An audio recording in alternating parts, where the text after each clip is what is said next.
अस्सलाम वालेकुम। मेरा नाम सरोश है। मैं यंग एंड ड्राइव गाड़ी चलाता हूँ। मेरी गाड़ी है कल्टस। मैं आज तकरीबन 1 महीने के बाद जाके ऑनलाइन आया हूँ। तो 1 महीने बाद इसलिए ऑनलाइन आया हूँ कि काम बहुत ख़राब था, और ख़राब से मुराद पूरे रमज़ान मेरा तो दिल नहीं किया कि मैं काम पे जाऊँ इतने घटिया फेयर्स पे, प्लस पेट्रोल अलग महंगा हो गया था, तो इसलिए मैं छुट्टी पे था 1 महीने की। वैसे तो मैंने काम किया है, ईद पे भी किया है, व्लॉग नहीं बनाया, व्लॉग आज बना रहा हूँ। तो देखते हैं, अभी जा रहा हूँ सीएनजी डलवाने, उसके बाद जाऊँगा सिविक सेंटर, उसके बाद फिर डिफेंस।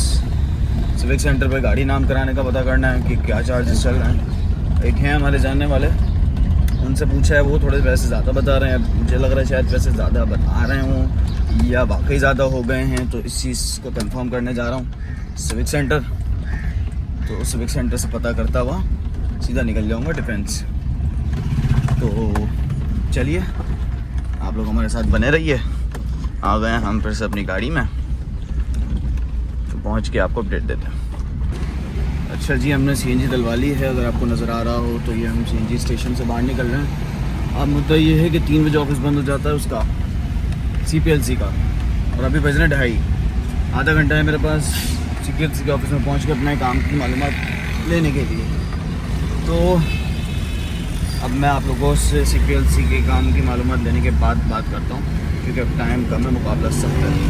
तो चलें मिलते हैं। अच्छा जी, अभी मैं सिविक सेंटर से फ्री हुआ हूँ, सारी मालूमात ले लिया। आप लोगों को भी सोचा मैं थोड़ा सा गाइड कर दूँ जिन भाइयों को गाड़ी नाम पर करवानी है। तो सीन ऐसा है कि 10,000 रुपये, वैसे नीचे एजेंट्स के जो रेट हैं वो ये हैं कि 10,000 रुपये का ट्रांसफ़र फ़ीस है, और 3,000 रुपये के करीब इन्होंने कोई इंश्योरेंस निकाल दी है सिविक सेंटर ने, वो लेनी भी लाजमी है।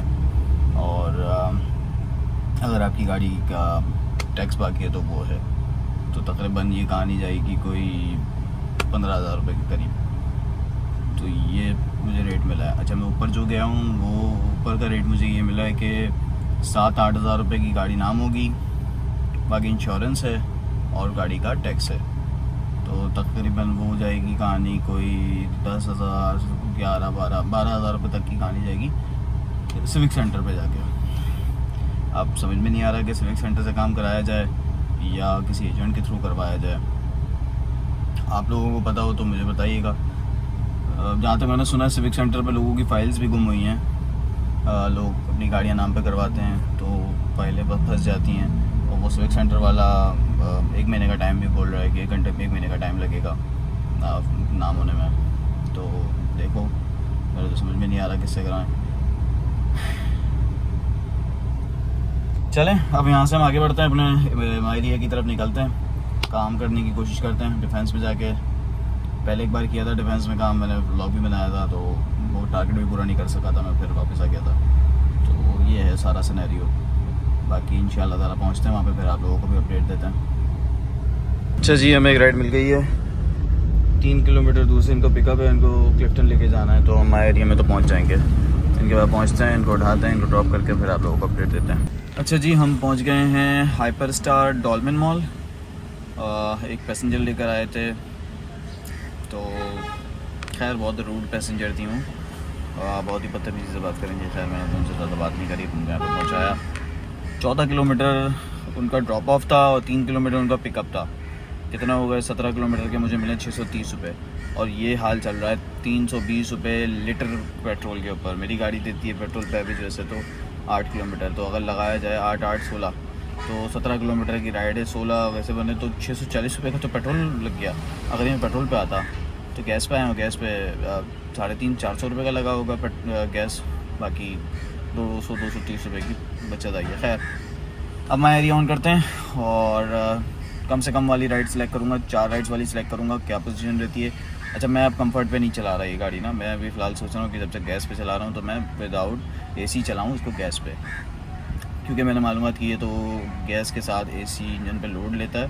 तो बेहतर ये है कि गैस पे चलानी तो बगैर एसी के चला लूँ, एसी पे जब चलानी हो तो पेट्रोल पे चलाऊँगा। तो फ़िलहाल देखते हैं, 4 राइड सेलेक्ट करने जा रहा हूँ और फिर देखते हैं क्या होता है, फिर आपको भी बताएंगे। अच्छा जी, एक राइड हमारी हो गई कंप्लीट। अब मसला ये हो गया था कि मैं अपना सेट कर रहा था, माई एरिया में आके माई एरिया लगाया। अब माई एरिया लगाते ही वो हो जाता है ऑनलाइन। अब जैसे ऑनलाइन हुआ राइड आ गई। अब राइड अगर मैं स्किप कर देता तो 4 प्रो लेवल माइनस हो रहे थे। अब एक्सेप्ट करनी पड़ी। अब मसला ये हुआ कि एक्सेप्ट तो कर लिया लेकिन मैंने गोल सेलेक्ट नहीं किया था, तो वो राइड अब किसी भी गिनती में नहीं आई। पैसे मिल गए 200 रुपये, लेकिन वो किसी गिनती में नहीं आई वो राइड।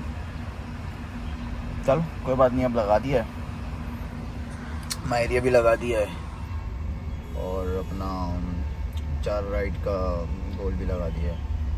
देखते हैं अब क्या होता है। ये मेरा होल्डर है, custom made holder, rubber band के थ्रू बनाया मैंने।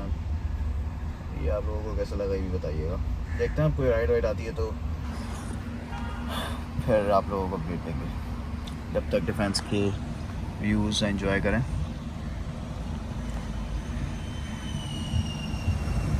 अच्छा जी, हमारी फर्स्ट राइड आ गई है। जो हमने गोल सेलेक्ट किया है हम उसको पिक करने जा रहे हैं। 2 किलोमीटर दूर से पिकअप था। इससे पहले एक और आई थी, वो 3 किलोमीटर दूर से पिकअप था और फेयर भी छोटा बनना था उसका। 3 किलोमीटर दूर पिकअप करके 2 किलोमीटर दूर का ड्रॉप ऑफ था, तो उसको मैंने स्किप कर दी। 2 प्रो लेवल मेरा माइनस हो गए और अब मैं जा रहा हूँ जिस राइड को पिक करने के लिए। तो ये राइड है 2 किलोमीटर दूर से पिकअप है, 6 किलोमीटर दूर का इनका ड्रॉप ऑफ है। तो अब हम आ गए हैं कस्टमर की लोकेशन पर, तो जैसा होता है हम आपको अपडेट देंगे। अच्छा जी, टाइम हो रहा है कोई 6:30 बज रहे होंगे और 4 राइडों का टारगेट हमारा पूरा हो गया। टोटल राइड्स हुई हैं, एक आधे वक्त की, एक गलती से हो गई थी, 2 4 6 राइड्स हमारी हो गई हैं टोटल। अब एक घर जाने के लिए राइड पकड़नी है और हमारे येंगो का जो है बैलेंस भी ख़त्म हो चुका है। मतलब जो बोनस आएगा वो उसी में रह जाएगा। तो आज मैंने एक भी एसी वाली राइड नहीं पकड़ी, सिर्फ नॉन एसी राइड्स पे काम किया और अब देखते हैं राइड से पकड़ते हैं कोई राइड घर तक जाने के लिए। अभी मैं हूँ पता नहीं कौन सी जगह है ये, पीछे एक अच्छी आबादी थी अभी, और अभी बाहर निकल के बैठे हैं। थोड़ा साफ़ सुथरा इलाका है, तो देखते हैं जैसा होता है आपको भेज देंगे।